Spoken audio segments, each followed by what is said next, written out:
Another game we've both played quite a bit actually is Balatro, which is I think if you listen to the last podcast, we didn't even know this game existed. Oh my god, last podcast was a lifetime ago. No, I'm pretty certain we had not started playing this game. No, I don't. It kind of like it caught a lot of popularity during the Steam Next Fest, like the demo thing. Like people played the demo and they were like, "Oh, there is something here." Yeah. And then it came out like 2 weeks later, and it was like, "Yeah, this game is just fucking incredible."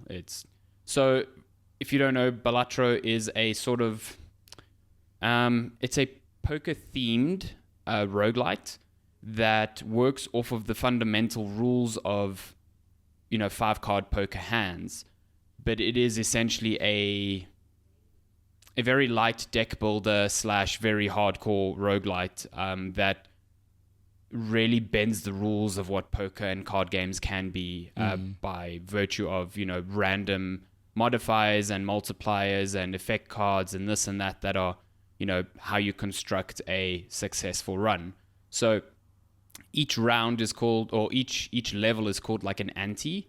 And within an ante, you have a small blind, a big blind, and then a boss. And for each of those, you need to achieve a particular score by playing a set number of hands. You have a specific number of hands that you can play, and then a specific number of discards you can play, where you can basically mulligan cards from your hand and get new ones.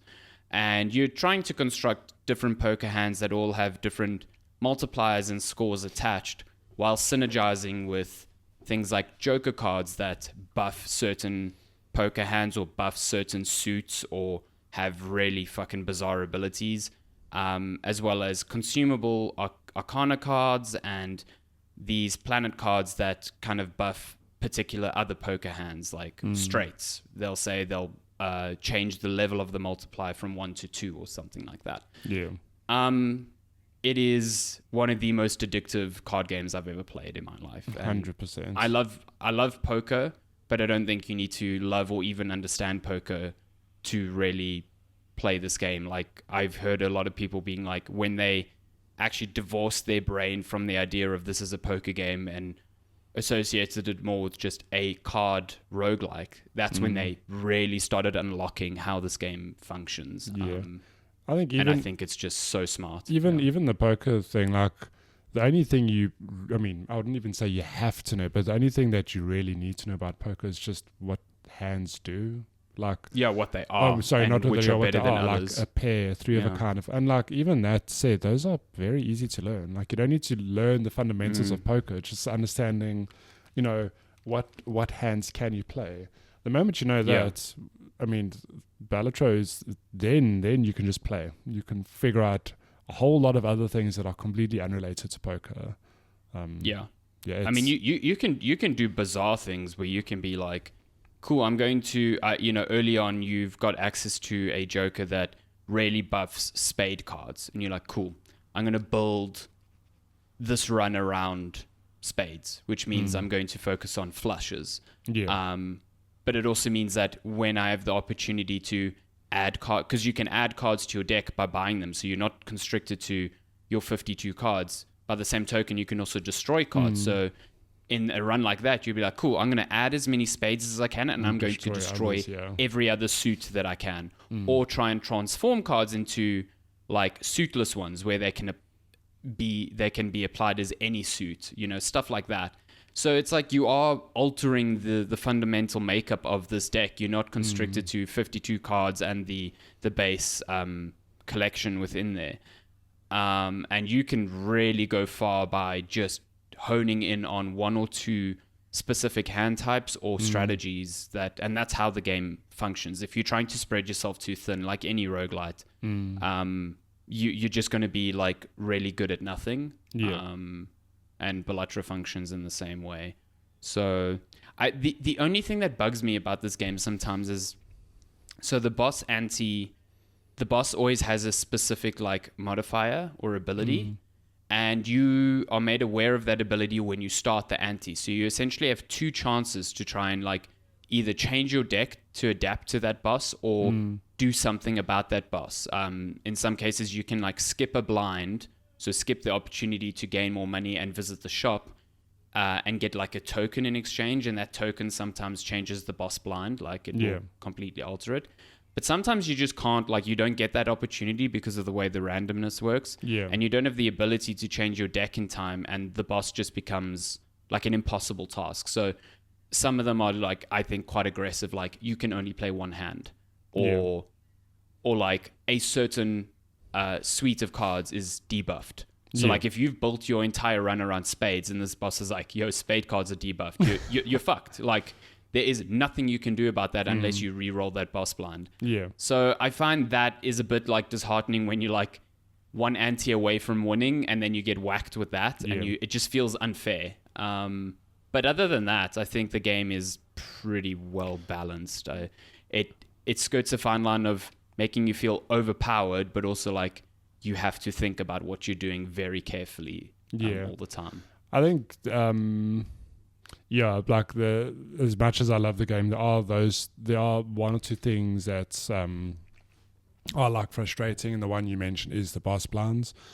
But also I found that it's a roguelite, but there are things missing that I feel would make it but like it's a discussion that can happen, because I mean maybe a part of the game is just luck and whatever, but like in a typical roguelite you get permanent upgrades, for example, where Balatro just has none of that. So like as an example, in a typical roguelite you might say like, okay, cool, you can spend currency to get like your health will be permanently increased by 5%, or you'll start with five gold instead of with 0. And it's like small incremental things that slowly build up that make the runs like easier until, and whatever, like I'm getting into the weeds there.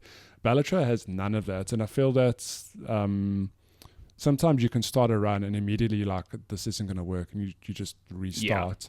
I mean, and sometimes even by the second or third ante, like I'm just not getting, like I'm not building the right sort of deck, and I feel like I don't know how they would address that, or if they even have to address that. Like maybe the game is fine the way it is, but there's no way to like mitigate that. There's no way to like sort of, there's a huge element of randomness and luck, where I think the more you play the game, the more jokers you unlock, the bigger the pool of cards becomes. It's like if there's a joker that does X and a joker that does Y and a joker that does Z, but I'm never going to really get them all three together. It's unlikely I'll get them all at the same time. It becomes difficult to start to plan a sort of deck you'd like to do. But again, like, is that fair for me to criticize the game? Maybe that's part of it, where it's a card game. Like there are elements of luck and randomness, so that's part of the theme of it. So it's like, excuse me, it's weird because it's like it is a criticism, but like I'm not like I kind of get it as well. But I don't know if you agree or disagree with that. No, I get what you mean, especially with regards to the jokers, because there are like 150 of them, and like it's a weird balance where like I feel like the game really opens up once you've unlocked a lot of them, because the possibilities of them are like, some of them are extreme, some of them just absolutely change the game. Like if you run into an instance where you're able to run like a joker that reduces the requirement for a straight from 5 cards to 4 cards, and then a joker that lets you skip cards in between in a straight, like you're golden. You are rolling through rounds. Like you're playing like 4 card straights, but like they are a complete mishmash of cards. It's ridiculous.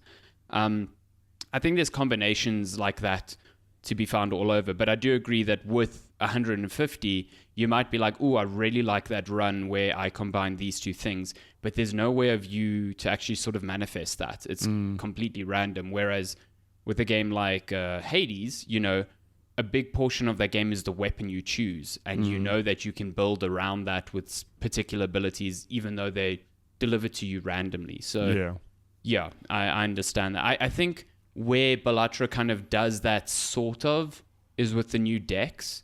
So the more you play and the more objectives you complete, or the more runs you complete, you unlock new decks, and each of those decks has a different starting ability. So like the initial ones are like, oh, one of them gives you 1 additional hand, the other one gives you 1 additional discard, One gives you like, I think $10 to start. But then they start getting like interesting where like one will give you a planet card that is activated from the get-go. So that already starts defining your run, you know, from the beginning. So, and there's loads of decks to unlock. So I haven't done a lot of them. So I think that kind of bridges the gap, but I do get what you're saying. Like, this is predominantly random, and you've just got to work within that. And there will be runs that I have had runs that within Ante 2, I'm like, I can already tell I'm struggling to hit the chip value, and this is not going to go well. Yeah. That said, I've had like really once in a blue moon where I've had jokers and cards, and I'm like, this isn't really the run I wanted to have, and I don't know if it's going to work. I'm just going to keep playing.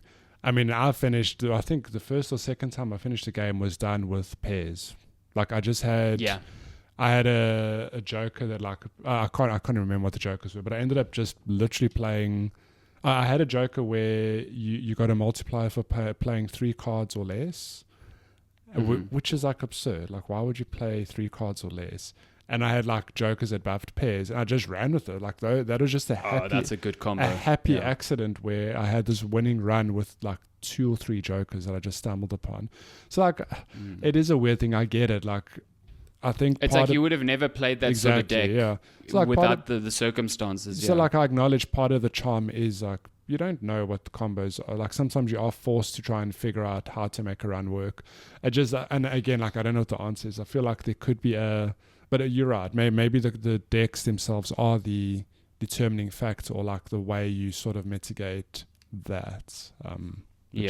All that said, I don't know. All that said, I love this game. Like absolutely. Let me tell you, on the plane to your wedding, this is all I played. On the way plane back, this is pretty much all I played. Like I was hooked on this game. It's really good on Switch because I like playing on Switch because of the touchscreen. Like I just use the touchscreen to tap cards. It feels really good. I mean, I've bought this game on 2 platforms. I have it on PC as well. So I think the one thing that as soon as I realized this, or as soon as the game definitely did tell me about this, but I never really like kept it in my mind, was that jokers are played from left to right. Oh, yeah.